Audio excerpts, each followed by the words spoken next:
I've been married to my wife Anna for over 20 years. When I met her, she was a single mother of a 5-year-old girl named Clara. Clara was small, with those bright, curious eyes and an easy laugh that could light up any room. The first time I saw her, she was playing in the park, running after a paper airplane that her mother had probably made. I don't know if it was the innocence of her laughter or the way she clung to Anna's hand as they walked towards me, but something in that moment told me they were my future. From the beginning, Anna was honest with me. She told me that her relationship with Tomas, Clara's biological father, had been a disaster from the start. He was the kind of man who seemed to have potential, but never lived up to it. According to Anna, their relationship ended when Clara was just a baby, but Tomas would show up from time to time, just enough to maintain a superficial connection. A birthday call here, a cheap gift there.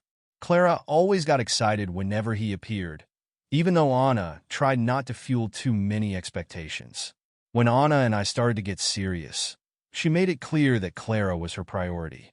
I understood and accepted that from the very first moment. If I wanted to be with Anna, I would also have to be there for Clara. What I didn't expect was how much I would come to care for that little girl. It wasn't immediate, but over time, every "I love you, Dad," and every clumsy drawing she gave me with my name misspelled won me over. I was there when she learned to ride her bike after many failed attempts and scraped knees. I was also there when she had a high fever in the middle of the night, holding her while Anna ran to get a thermometer.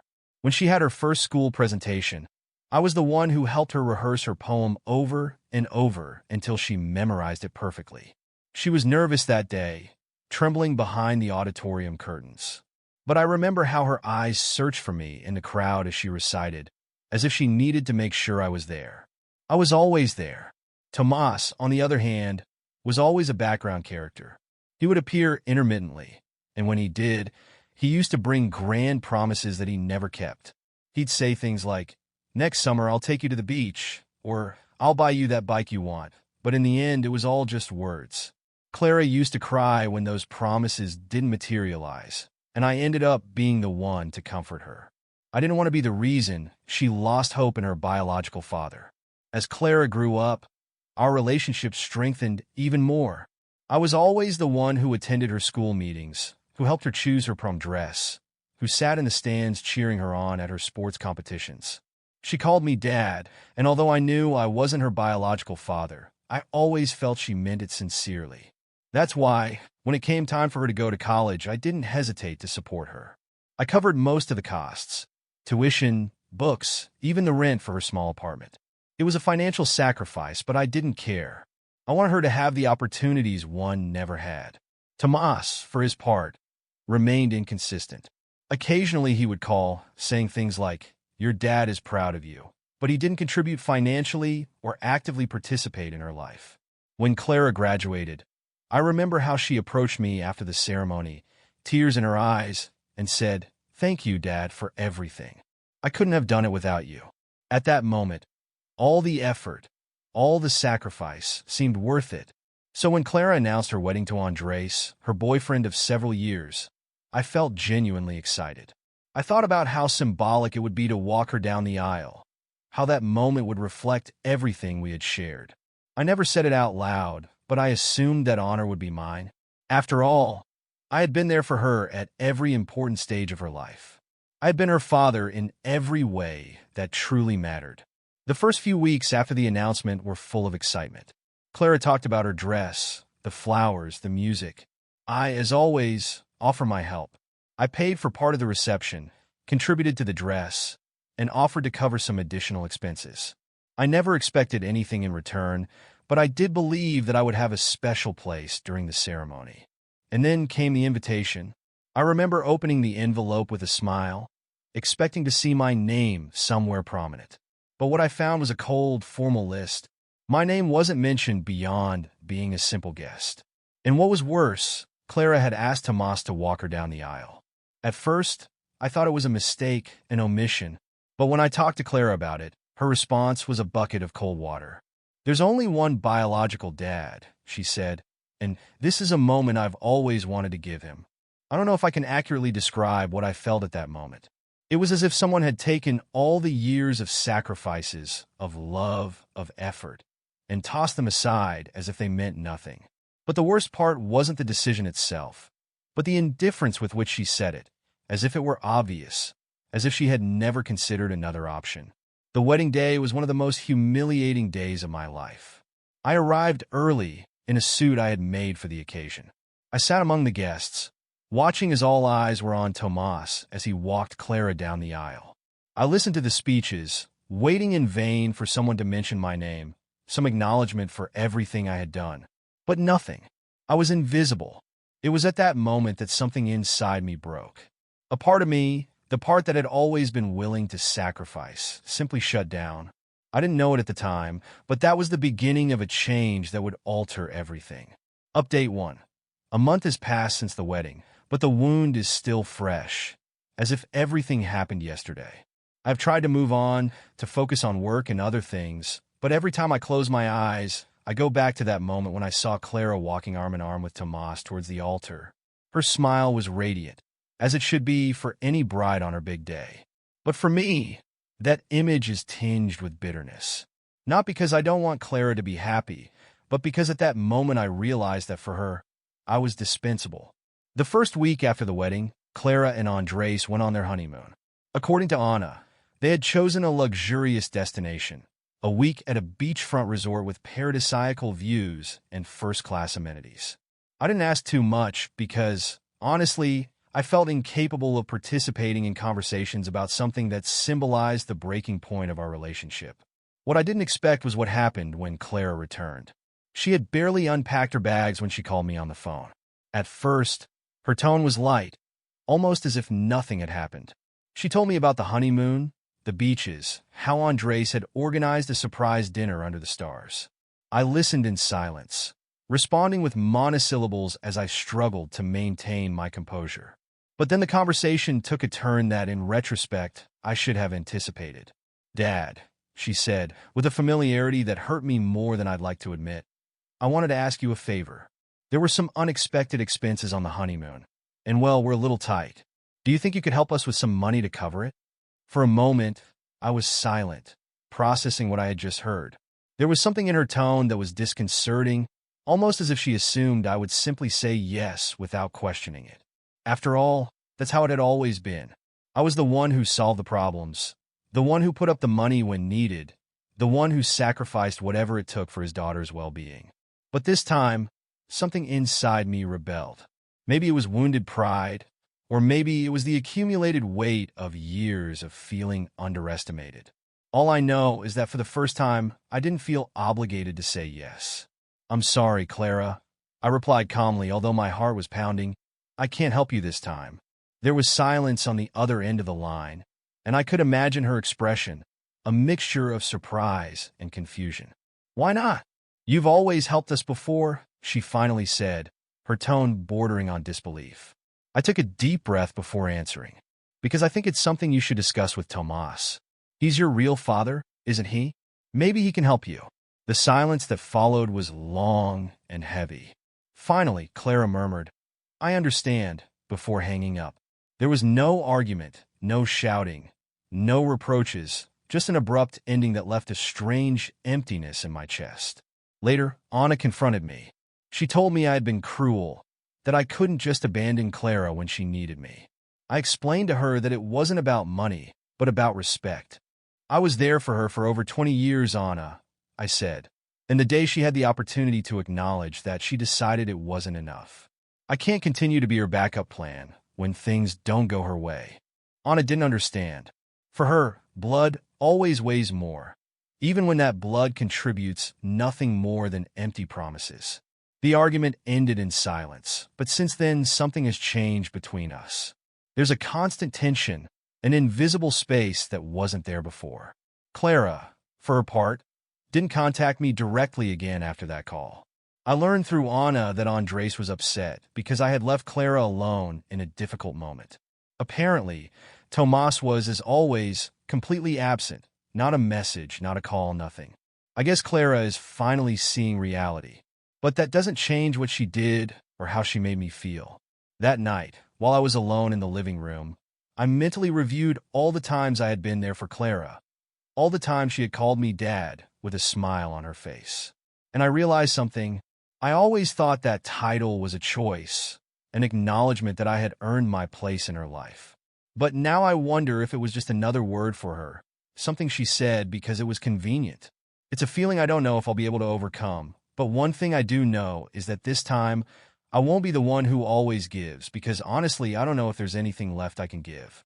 Update 2.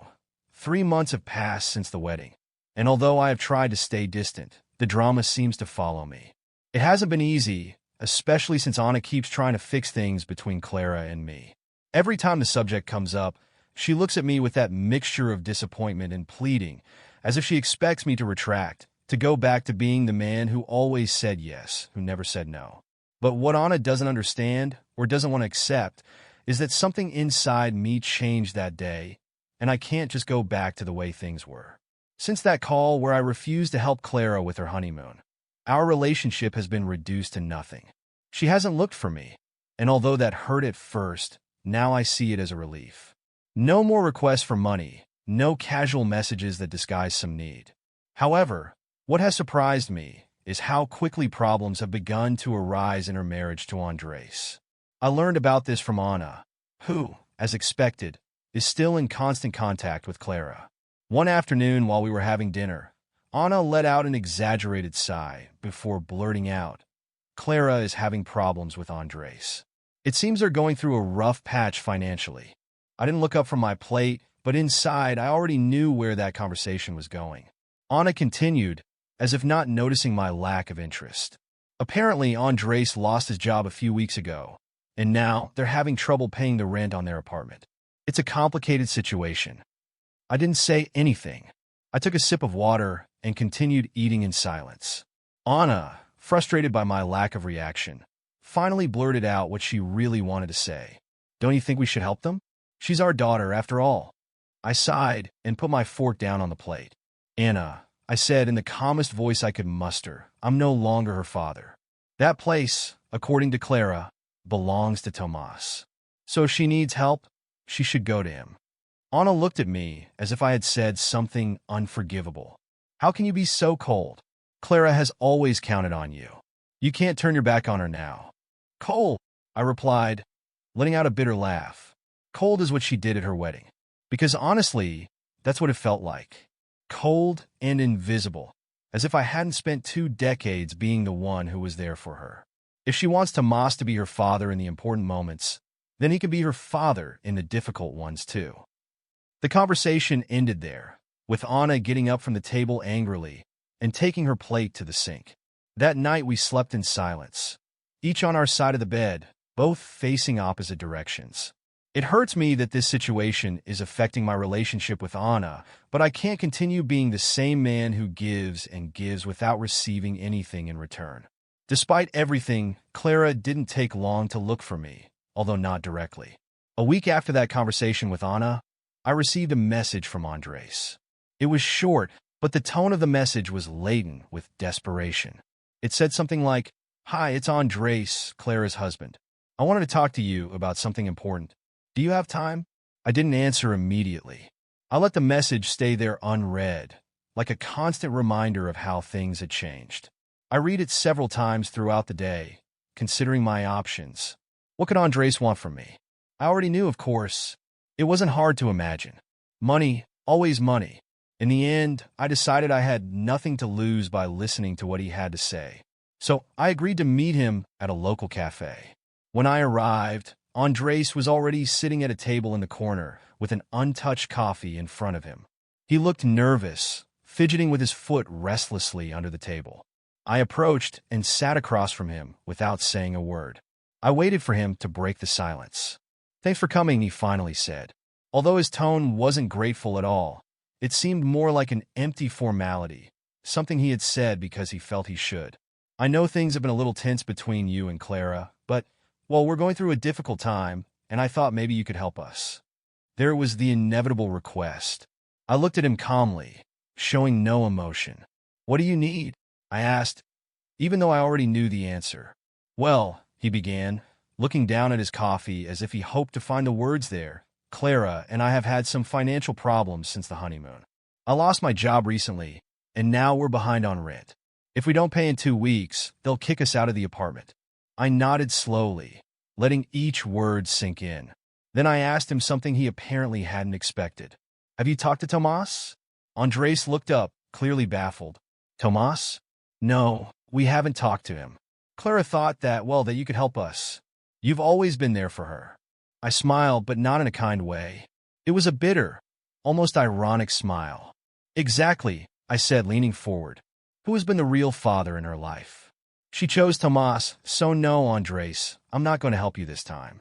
Maybe it's time for Tomas to be there for Clara, even if it's just this once. Andres tried to insist, talking about how unfair it would be for them to be evicted, about how this wasn't just about Clara but also about him, but I stopped him with a gesture. Andres, I said firmly, this conversation is over. I wish you the best, but I can't keep being the one who always solves your problems. I got up, leaving him there alone with his cold coffee and his frustration. When I got home, Anna was waiting for me as if she knew something had happened. I didn't tell her the details, but she didn't need to hear them to know I had refused to help. Since then, Clara and Andres have stopped trying to contact me. Anna is still upset, although she has stopped insisting that I give in. But something tells me this isn't over. When a castle crumbles, there's always more rubble to come. Update 3. 6 months have passed since the wedding. And to be honest, these last few months have been strangely liberating for me. I have remained firm in my decision not to get involved in Clara and Andres' problems, even though it has meant enduring Anna's constant disapproval. She doesn't say it directly, but I can see in her eyes that she still hasn't forgiven me for what she considers a betrayal of Clara. No matter how many times I explain to her that this is not about money but about respect, she simply doesn't understand or doesn't want to understand. However, the distance between Clara and me has become an unexpected relief. For the first time in years, I feel free from the constant pressure of being the pillar on which everything rested. I've started to dedicate more time to myself, resuming old hobbies like carpentry, and I've gone out more with my friends, something I had neglected for a long time. I can't help but notice how much I had put my own life on hold to attend to Clara's needs, and although at first I felt guilty for giving myself this space, now I see it as something necessary. Still, the drama hasn't stopped. A few weeks ago, Anna told me that Clara and Andres had finally been evicted from their apartment. Apparently, they couldn't raise the money needed to catch up on the rent, and the landlord had no more patience. From what I know, they are now temporarily living with Andres' mother in a small apartment that barely has room for the two of them, let alone a married couple. Anna was visibly upset when she told me. This wouldn't have happened if you had helped them, she said, with a tone of reproach that is already too familiar to me. I didn't answer because I knew that no matter what I said, for Anna, I would always be to blame for any suffering Clara faced. But what she doesn't know is that deep down, I feel like I'm doing the right thing. Clara chose to relegate me to the background in her life, and now she is facing the consequences of those choices. The most ironic thing about all this is that, according to Anna, Tomas has been completely absent during this time. He didn't even respond when Clara contacted him to ask for help. That doesn't surprise me at all. After all, Tomas has been consistently irresponsible all his life. But I find it interesting that after everything Clara did to place him on that pedestal, now he's not there when she really needs him. A few days ago, while Anna was in the kitchen preparing dinner, she told me something that almost made me laugh because of how absurd it was. Clara told me that Tomas promised to help her find a place to live, but he still hasn't delivered.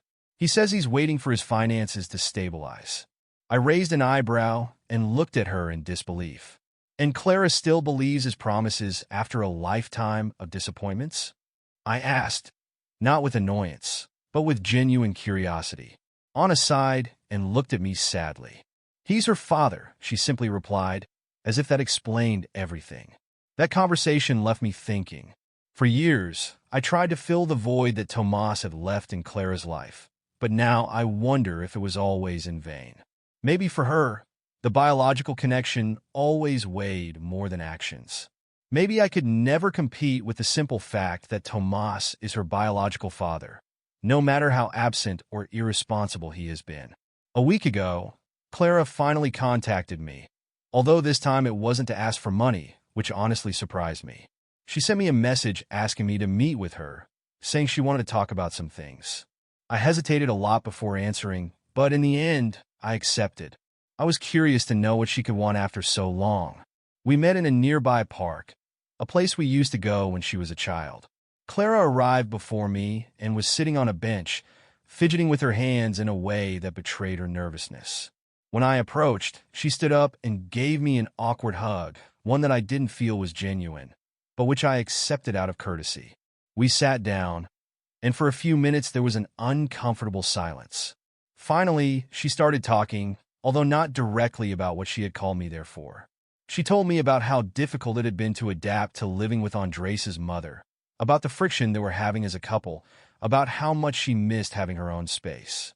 I listened in silence, letting her release everything she seemed to have accumulated. Then, finally, she got to the point. "Dad," she said, using that word that used to mean so much to me, but now feels empty. "I know I've disappointed you. I know the wedding thing hurt you, and I think I didn't realize how much until it was too late." I looked at her, waiting for her to continue, even though inside I felt a mixture of emotions: disbelief, sadness, and a bit of resentment.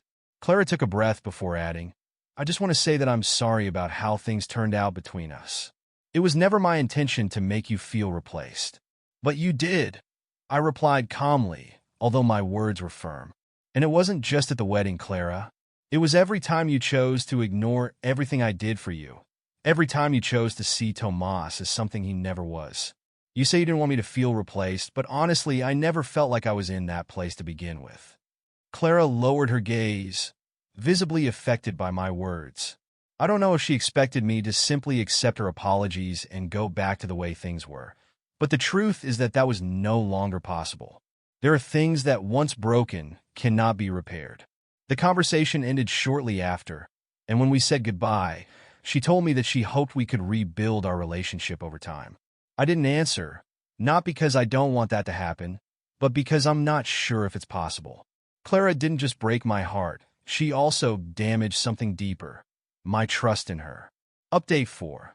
I did something that neither Anna nor Clara will ever forgive me for, and honestly, I don't know if I should apologize for it. During this last year, since Clara's wedding, my relationship with Anna has deteriorated to a point I never imagined possible. What began as emotional distance between us has grown into an insurmountable chasm. The love, the complicity, even the respect we once shared seem to have vanished. The routine of the house has become cold, almost mechanical. We share the same roof, but not the same life. Since the wedding, Anna and I haven't been intimate. At first, I thought it was temporary, a consequence of the stress and tensions that arose after that day. But as the months went by, I realized that Anna wasn't just upset with me. She was resentful. In her own way, I think she blames me for Clara's suffering, and that resentment has seeped into every aspect of our relationship. The nights we used to spend together talking or watching movies are now endless silences. Every time I try to get close, I feel her closing off, as if she were building a wall between us. And it was in the midst of that emptiness that someone else entered my life: Sophia, Anna's best friend. Sophia and I had always had a cordial relationship, but nothing beyond the typical friendship between family friends. She and Anna met in college and have been inseparable ever since. She was always the fun aunt for Clara, the one who brought extravagant gifts and told funny stories at family gatherings. But after the wedding, something changed. Sophia started showing up more often, calling me from time to time to see how I was doing or to talk about anything. At first, I interpreted it as an attempt at mediation. I thought she was trying to build a bridge between Anna and me. But over time, I realized it was much more than that. Sophia was the only person who listened to me without judging me. Every time we talked, she would tell me something that no one else had said: that I was right, that my feelings were valid, that I had been treated unfairly by Clara, and that Anna wasn't being fair to me. Those conversations started to become something I looked forward to. It was a relief to be able to talk to someone who didn't look at me as if I were the villain of this story. I can't say that all of this was premeditated, because it wasn't. It was something that just happened, like a river finding a new course. One night, After one of our long conversations, Sophia and I sat in silence, looking at each other. We had been talking about everything. How I felt invisible in my own house. How she had noticed Anna treating me coldly. How I felt my life was falling apart. Then, suddenly, she took my hand and said something that left me speechless. "You deserve to be happy, and they're not allowing you to be." I don't know what prompted me to move closer, whether it was the tone of her voice or the way she looked at me. But the next thing I knew, I was kissing her, and she didn't pull away. That night, I didn't go home. I spent the hours with Sophia, talking, laughing, and letting the emotions I had repressed for months come to the surface. It was the first time in a long time that I felt seen, desired, and more importantly, understood.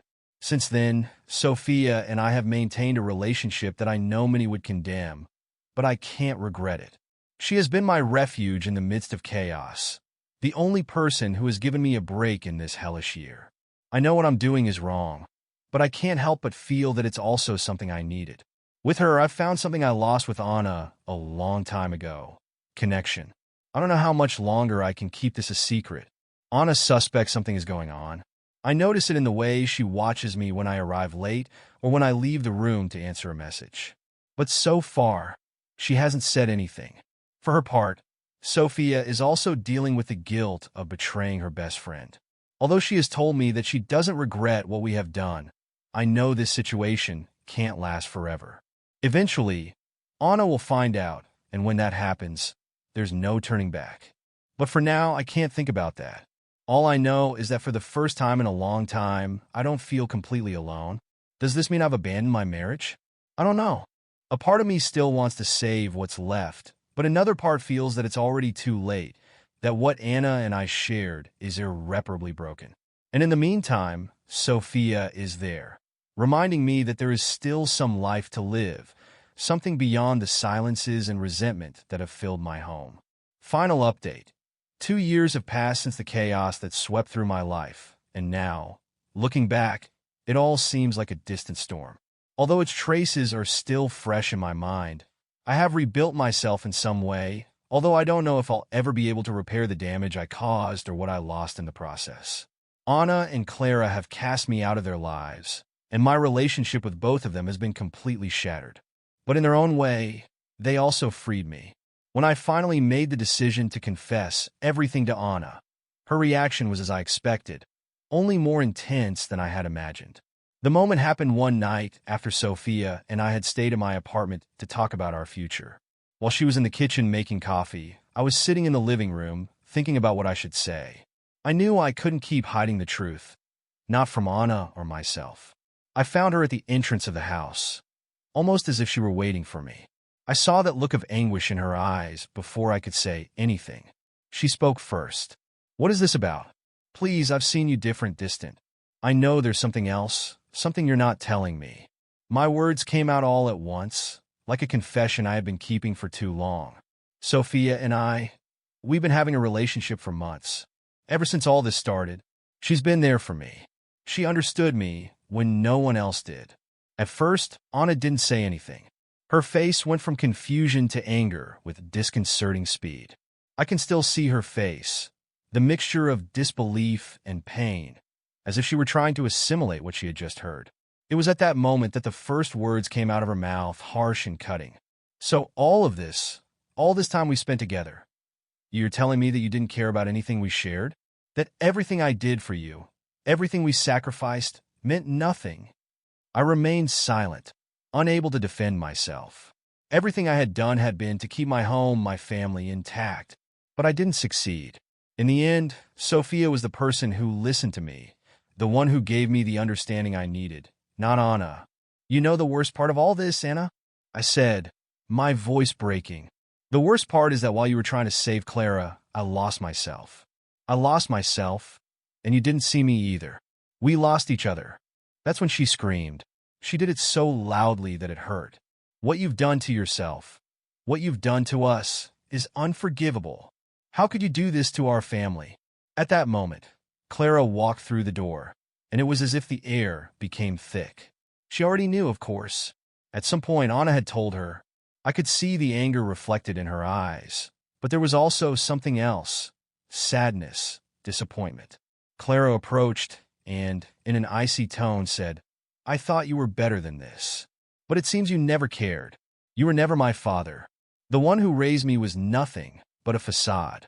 You just wanted to keep being the hero, the savior, and look what you've done. You've destroyed everything we built." "That's not true," I replied, my voice trembling with emotion. "You left me out, Clara. You decided that Tomas was your father, and when you needed something, there you were, asking for help. But when I gave you everything, when I tried to be what you needed, it was never enough, was it?" "Enough," Anna yelled. "That doesn't justify what you've done. It's a betrayal, and I don't know if you'll ever be able to repair it. Clara, let's go. This doesn't make sense anymore." And that's how, amid shouts and words I never wanted to hear, they kicked me out of my own house. Anna and Clara told me to leave, not to look for them anymore, that there was no longer room for me in their lives. It was a hard blow, but also a relief. I finally understood that things couldn't continue as before. There was nothing left to save, at least not between the three of us. I moved to a small apartment where I spent several weeks trying to find clarity. The divorce process began shortly after. It was complicated, exhausting, but I did it. We both had our reasons, our demands. But the truth is that what hurt the most wasn't the paperwork or the negotiations. What hurt the most was knowing that the life I had known, the life I had built, no longer existed. Anna and Clara didn't want me, and maybe deep down I no longer wanted to be a part of that. Sophia was by my side throughout the entire process. She was my comfort, my refuge, and also my motivation. Despite what had happened, I felt grateful for her. I had rebuilt my life, or at least I was in the process of doing so, by her side. She supported me, but she also questioned me, always reminding me that what I had done was irreversible, but that what mattered now was how I would face the future. After several months, and with the divorce finalized, I began to reorganize my life in a way I never imagined possible. It was a slow process with many ups and downs, but I was starting to find myself again. Sophia and I began a more solid relationship. She became my life partner, the person who really saw me, not judging me for what I had done, but understanding my failures and my successes. And then, one day, I received a message from Clara. "Dad, I know what I did is unforgivable.